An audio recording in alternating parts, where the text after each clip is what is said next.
Russia is developing an underwater drone that can carry a 2-megaton nuclear warhead capable of obliterating Western ports. The Kremlin's Poseidon torpedo sub is designed to destroy enemy navy bases and will be able to travel at up to 70 knots.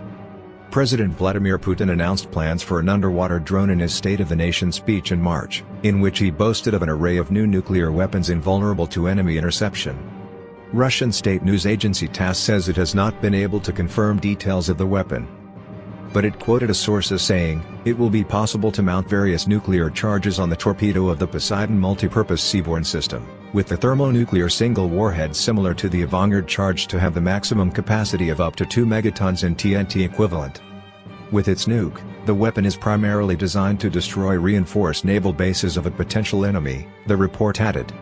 In March, Putin announced that Russia has tested an array of new nuclear weapons invulnerable to enemy interception in a speech where he praised scientists behind the arsenal as the heroes of our time. In his annual State of the Nation speech in Moscow, Putin said the weapons include a nuclear-powered cruise missile, a nuclear-powered underwater drone, a new hypersonic missile, and showed video footage the launch of a new heavy intercontinental ballistic missile on big screens. The video footage also contained a computer-generated sequence showing the potential power and reach of the new rocket, which included bombs raining down over the U.S. state of Florida. During his speech, Putin said the creation of the new weapons has made NATO's U.S.-led missile defense useless, and means an effective end to what he described as Western efforts to stymie Russia's development.